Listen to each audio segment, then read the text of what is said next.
Oh yes, sexuality. Everybody has a choice in their sexuality, right?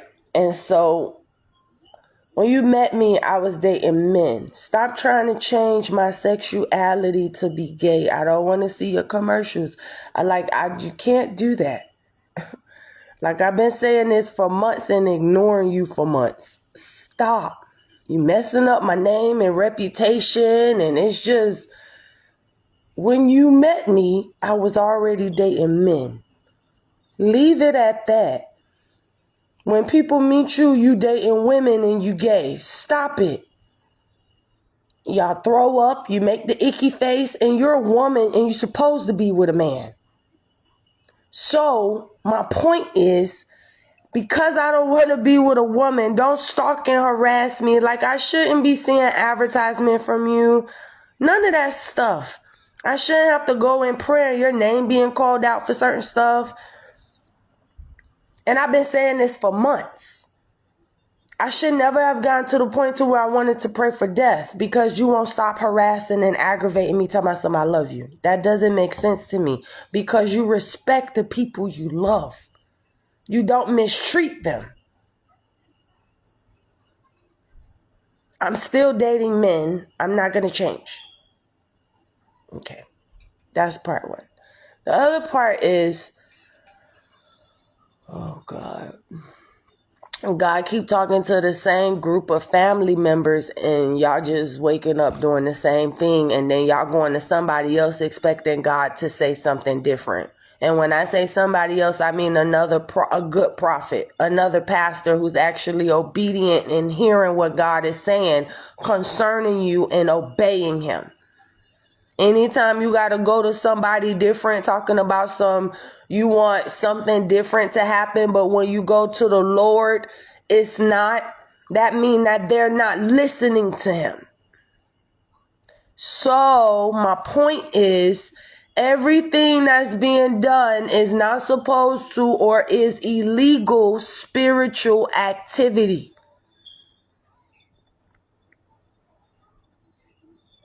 I shouldn't have to every day see my auntie or my mom since Thanksgiving. I shouldn't have to wake up every day when she's not on her bullying me, see a cousin. Because you're allowing them to come on you. We don't have no water in the house. You always have an attitude with me and there's nothing wrong. They always creating an argument between us. Now you want to do this paperwork. Now you want to do that. And God is just like, my child, would you wake up and live in your own body before I take it away? People in this house are suffering because of this demonic possession for over a year now. Before they found out their friends knew about this ministry channel. So that's why it's narcissist behavior, because y'all playing crazy, but God is showing the truth.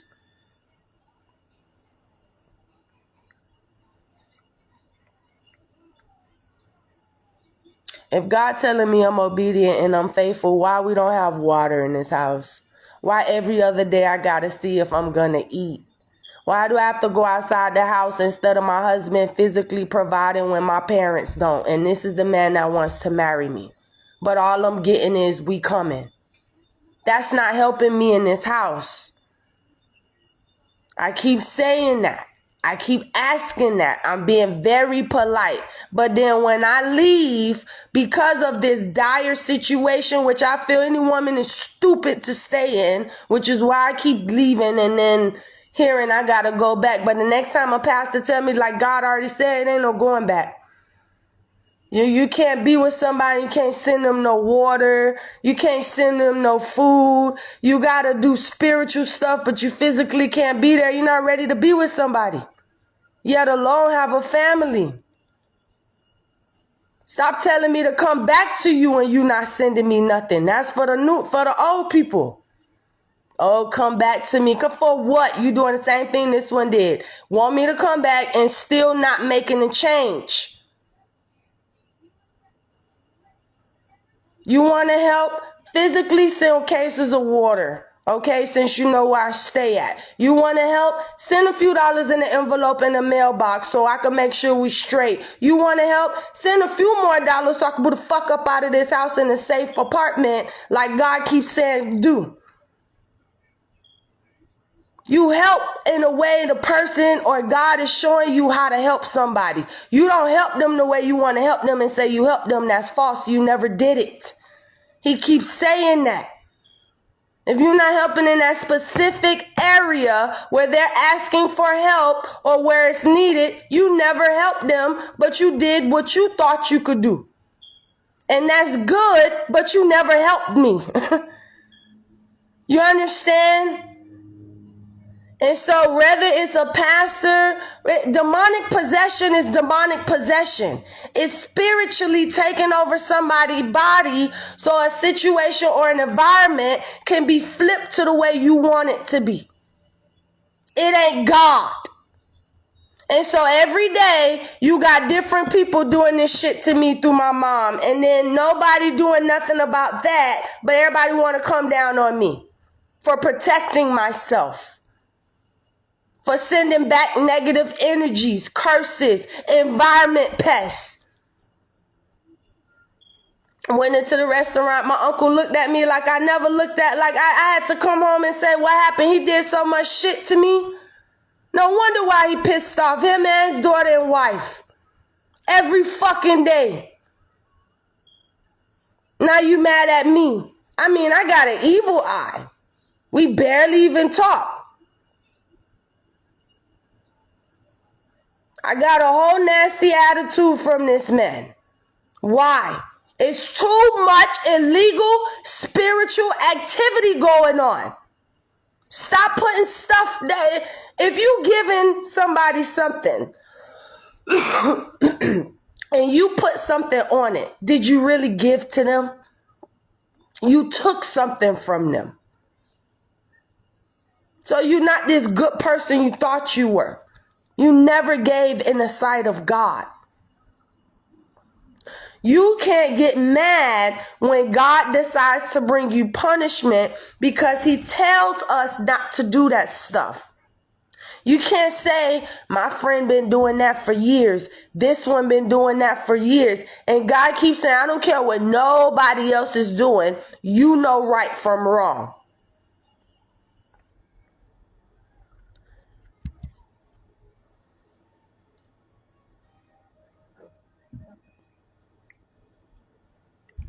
This Damian Lillard commercial keep popping up.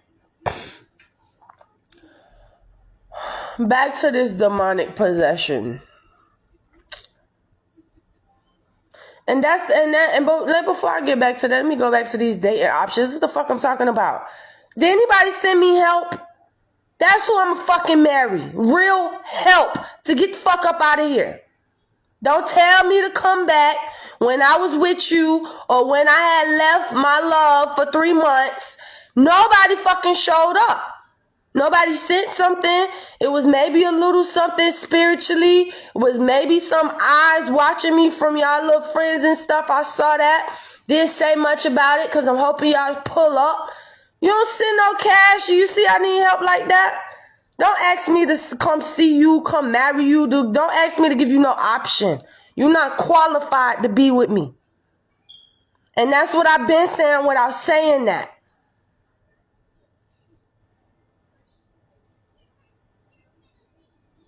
You with somebody, you see you should be ashamed of yourself as a fiance. Physically sitting up there and not sending nothing. I gotta work. So what the fuck I be saying? I gotta go and work too. I got a ministry thing that and God got me waiting on these. I keep saying that. But I'm being obedient. We still waiting on the Lord.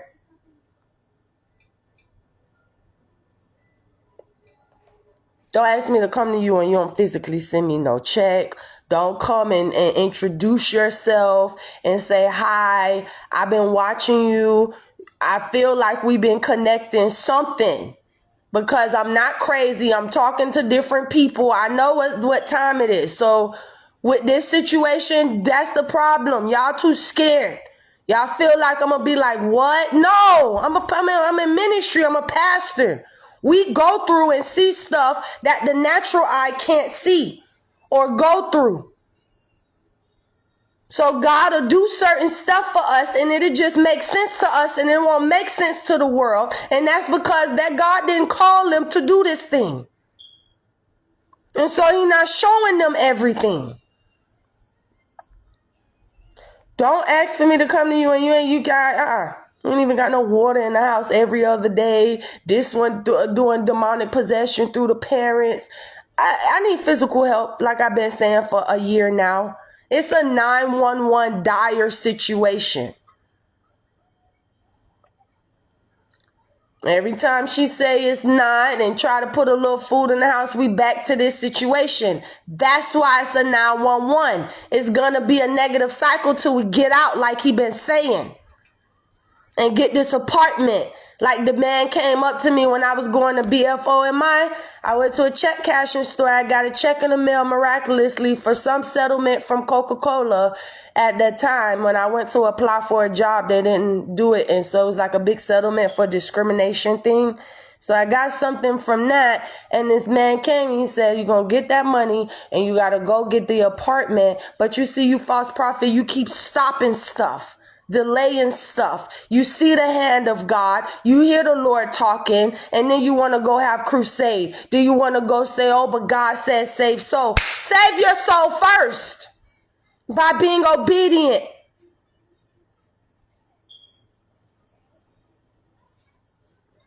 Back to demonic possession.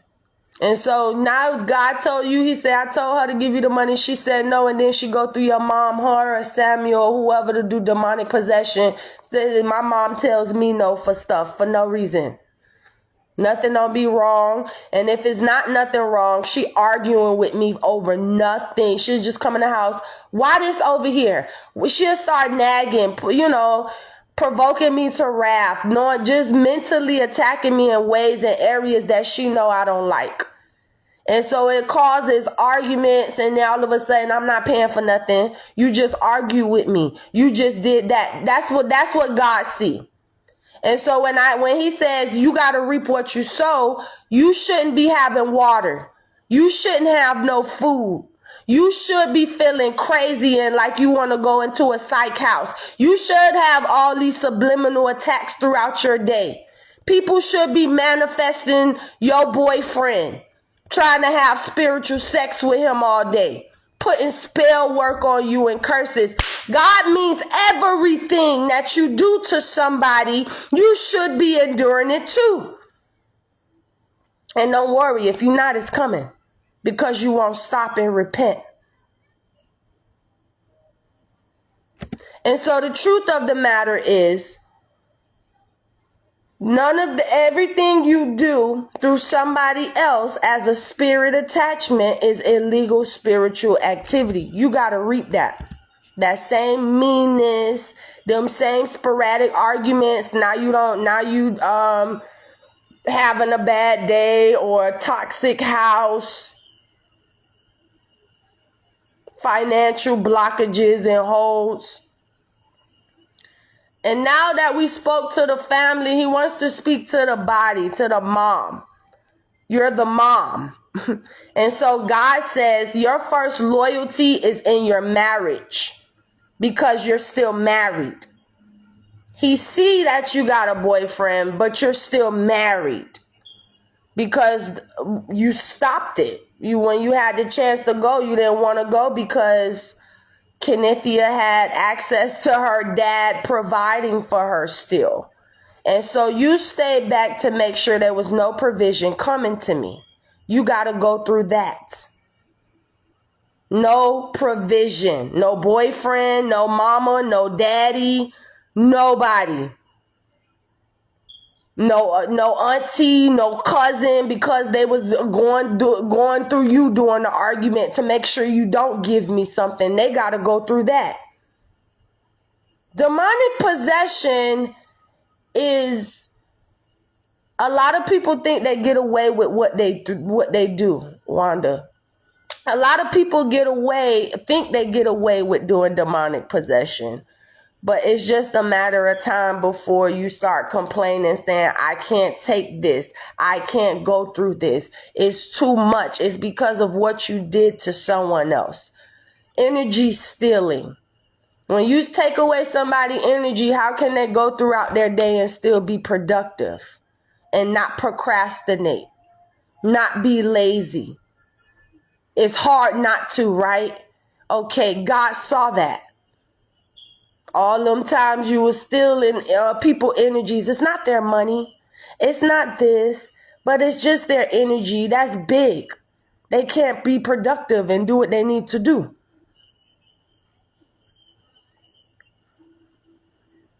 And so this morning, I made a video last night. Judgment for malicious intentions for current abusers and former abusers. All this stuff is coming out to be judged now. Take it the way I just had to take it. Don't tell God you want to commit suicide. Don't tell God you want to go. Y'all intentionally sat up here and demonically possessed somebody and thought because it was 2024, that person was going to look crazy. That person was going to be believed as psycho. But you know, it's been so many other people that's done went through this. God paved the way. So now God says, you know what? That's enough.